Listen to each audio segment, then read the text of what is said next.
नमस्कार, मी पंजाब डक. आज आहे 25 फेब्रुवारी 2026. तर राज्यातल्या सर्व शेतकऱ्याचा हरभरा काढणीस आलेलं आहे. माझं देखील हे हरभरा काढणीस आलेलं आहे, पण मी उद्यापासून सुरू करणार आहे. तर राज्यात फक्त आजच्या दिवसात खराब वातावरण राहणार आहे म्हणून हा अंदाज. पूर्व विदर्भ, पश्चिम विदर्भ, दक्षिण महाराष्ट्र, उत्तर महाराष्ट्र, कोकणपट्टी, खानदेश या सर्व शेतकऱ्यांनी लक्ष द्यायचा. ज्यांचा हरभरा काढायचं आलं असेल तर उद्यापासून सुरू करा. 26 तारखेपासून सुरू करा. ज्यांचा कांदा काढायला असेल त्यानं सुरू करा. तंबाखू काढायला हरकत नाही. त्याच्यानंतर बेदाणा याच्यावर रॅकवर टाकायचं असेल तर ते टाकू शकता. कारण की राज्यात 26 तारखेपासून हवामान कोरडं राहणार आहे आणि 1 मार्चपासून राज्यात ऊन वाढणार आहे. म्हणून खास करून हा महाराष्ट्रातल्या सर्व शेतकऱ्यांसाठी आनंदाची बातमी. आता 26च्या नंतर राज्यात परत पाऊस काय येणार नाही. सर्व शेतकऱ्यांचे हरभरे सुखरूप निघणार आहेत म्हणून हे अंदाज लक्षात यायचा. म्हणजे सांगायचं झालं तर 26 पासून ते 10 तारखेपर्यंत राज्यात कसलंही वातावरण पावसाचं राहणार नाही. त्यामध्ये सर्व शेतकऱ्यांनी आपण आपला हरभरा काढू शकतात, आपण आपलं कांदा काढू शकतात, गहू काढू शकतात, तंबाखू देखील काढू शकतात. म्हणून खास करून हे शेतकऱ्यासाठी आनंदाची बातमी. आता हे पाहू शकता, आपलं देखील हे हरभरा आहे. तर हे काढणीस आलेलं आहे बघा. तर मी देखील आता उद्याच्याला सुरुवात करणार आहे. त्याचा उद्या काढताना देखील तुम्हाला व्हिडिओ देणार आहे. म्हणून पाहू शकता, हे आपलं संपूर्ण हरभरा आहे. मुद्दाम ठेवलं होतं कारण की पाऊस चालू होता, त्याच्यामुळं काल वारं सुटलं होतं, वाऱ्यानं उडून गेलं असतं. तर पण आजच्या दिवस राज्यामध्ये आज 25 तारखेपर्यंत राज्यात खराब वातावरण आहे म्हणून हा अंदाज लक्षात यायचा. 26 पासून राज्यातलं वातावरण निवळणार आहे. 27च्या नंतर परत राज्यामध्ये कसलंही पावसाचं वातावरण राहणार नाही.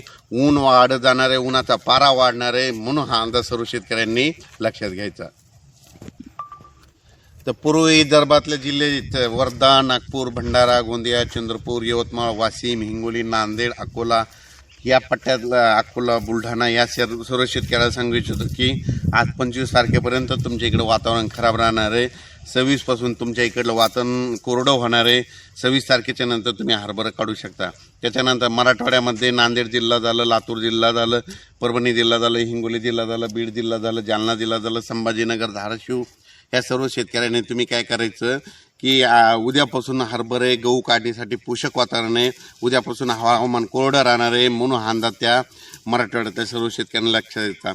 पश्चिम महाराष्ट्रातल्या सर्व शेतकऱ्याला सांगू इच्छितो की आता नेमके द्राक्षाचे प्लॉट सुरू आहेत. आता तुमच्याकडे ऊन वाढणार आहे. ऊन वाढल्यामुळं उन्हाची तीव्रता वाढत जाणार आहे म्हणून ही सर्व शेतकऱ्यांसाठी आनंदाची बातमी. म्हणजे सातारा, सांगली, सोलापूर, कोल्हापूर, पुणे, अहिल्यानगर, नाशिक या सर्व शेतकऱ्याला सांगू इच्छितो की फक्त आजच्या दिवसात ढगाळ वातावरण राहणार आहे. उद्यापासून हवामान कोरडं होत जाणार आहे म्हणून हे अंदाज लक्षात घ्यायचा. सांगायचं झालं तर 10, 12, 13 दिवस म्हणजे 10 मार्चपर्यंत चांगलं ऊन वाढणार आहे म्हणून हे अंदाज लक्षात घ्यायचा. पश्चिम महाराष्ट्रात 38, 39, 40 अंशापर्यंत पारा जाणार आहे म्हणून पश्चिम महाराष्ट्रातल्या सर्व शेतकऱ्यांना लक्षात घ्यायचा.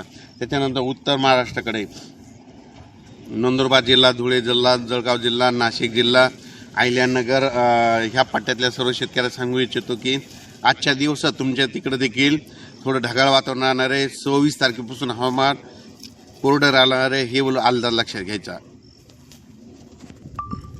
विदर्भ, पूर्व विदर्भ आणि पश्चिम विदर्भ 11 जिल्ह्यातल्या लोकांना सांगू इच्छितो. बुलढाणा घाटाच्या खाली नांदुरा, त्याच्यानंतर वर्धा, नागपूर, भंडारा, गोंदिया, चंद्रपूर, यवतमाळ, वाशिम, हिंगोली ह्या पट्ट्यातल्या सर्व शेतकऱ्यांना सांगू इच्छितो आजच्या दिवस तुमच्याकडे वातावरण खराब आहे पण तुमच्याकडे मात्र 1 मार्चपासून चांगलं 41-42 अंशापर्यंत विदर्भात उन्हाचा पारा वाढत जाणार आहे म्हणून विदर्भातल्या शेतकऱ्यांनी आपलं हरभरा काढू शकतात, गहू काढू शकतात, कांदा काढू शकतात म्हणून त्यांच्यासाठी खास करून आनंदाची बातमी. तेलंगणातल्या सर्व शेतकऱ्याला सांगू इच्छितो की तेलंगणात देखील वातावरण कोरडं राहणार आहे म्हणून तुम्ही तंबाखू काढू शकता. मध्य प्रदेश, बेतूलच्या शेतकरी, खंडवाचे शेतकरी त्या शेतकऱ्याला सांगू इच्छितो की फक्त आजच्या दिवसात म्हणजे 25 तारखेपर्यंत वातावरण राहणार आहे पावसाचं.